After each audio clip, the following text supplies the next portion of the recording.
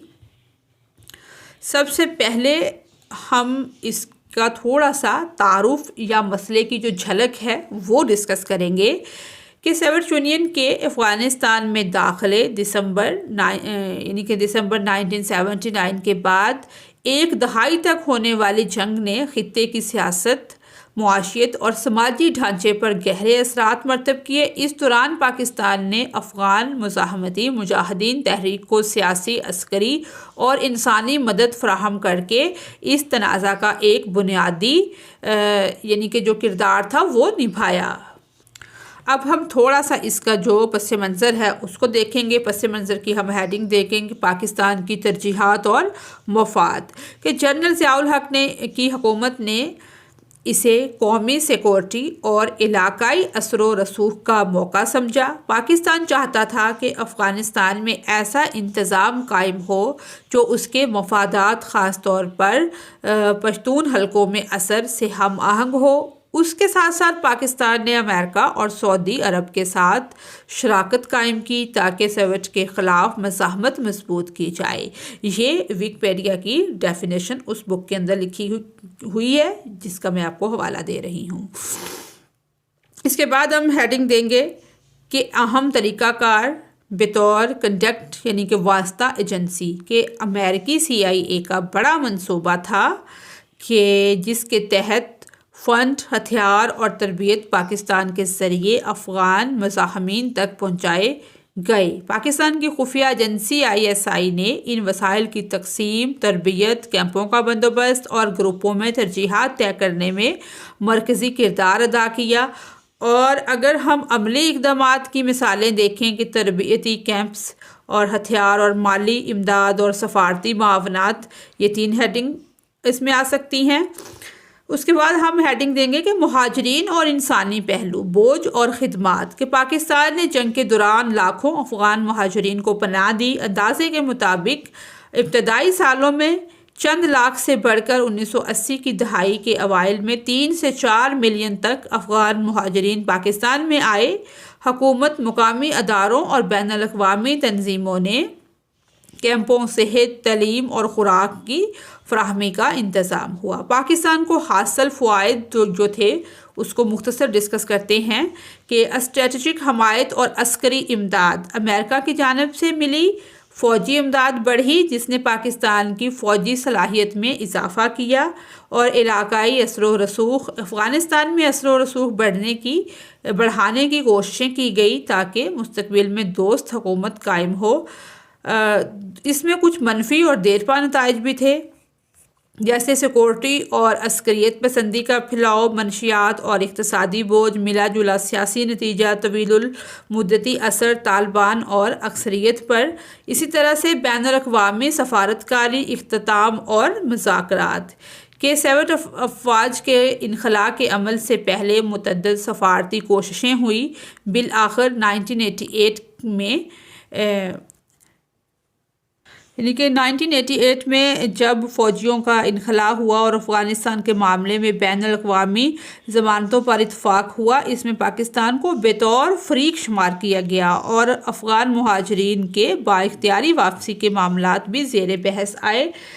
یہ آپ یہاں تک بھی اس کو لکھ سکتے ہیں، جتنی بھی تفصیل ہم ڈسکس کر رہے ہیں یہ اس کے اندر ساری تفصیل موجود ہے کہ فوج کا انخلاء کیسے ہوا اور معاہدے کیسے ہوئے، اپنی فوجیں واپس بلائی اور منشیات کی جو اسمگلنگ تھی وہ زیادہ ہوئی اور معاشرتی بے چینی شامل تھی۔ اگر آپ اس میں جمہوریت کی بحالی ایڈ کر دیں تو بھی ٹھیک ہے، ورنہ یہاں تک بھی ایک پراپر آنسر اس کا بنتا ہے۔ ہمارا 5واں اور آخری سوال ہے کہ مشرقی پاکستان کی علیحدگی میں بھارت کے منفی کردار پر بحث کریں، تو ہم پیج نمبر 38 پہ آ جائیں گے۔ یہاں سے کہ مشرقی پاکستان کی غیر مستحکم صورتحال نے بھارت کو 1965 کی جنگ کا بدلہ لینے کا، کہ 1965 کی جو جنگ ہوئی تھی، بدلہ لینے کا سنہری موقع فراہم کیا۔ بھارت نے بنگالی علیحدگی پسندوں کی نہ صرف سیاسی اور سفارتی سطح پر حمایت کی بلکہ انہیں عسکری تربیت، مالی امداد اور پناہ بھی فراہم کی۔ یعنی کہ اس کو اگر ہم سمپل ورڈنگ میں لکھنا چاہیں تو چیزیں سیم یہی ہیں، لیکن انہی کو ہم ہیڈنگز کے انڈر بھی لا سکتے ہیں۔ تو سب سے پہلے ہم اپنے سوال کا چھوٹا سا ایک تعارف بنائیں گے کہ مشرقی پاکستان موجودہ بنگلہ دیش کی علیحدگی 16 دسمبر 1971 کو ہوئی۔ اس المیہ کے کئی اندرونی اور بیرونی اسباب تھے، لیکن بھارت کا منفی کردار اس واقعے میں انتہائی اہم رہا۔ بھارت نے مختلف طریقوں سے مشرقی پاکستان میں بدامنی، بغاوت اور انتشار کو ہوا دی۔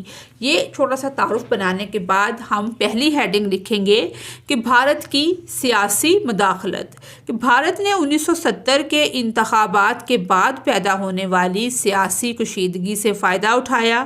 اس نے مشرقی پاکستان میں عوامی لیگ کی علیحدگی پسند تحریک کی پشت پناہی کی۔ بھارتی حکومت نے دنیا کے سامنے پاکستان کو ظالم اور بنگالیوں کو مظلوم کے طور پر پیش کیا۔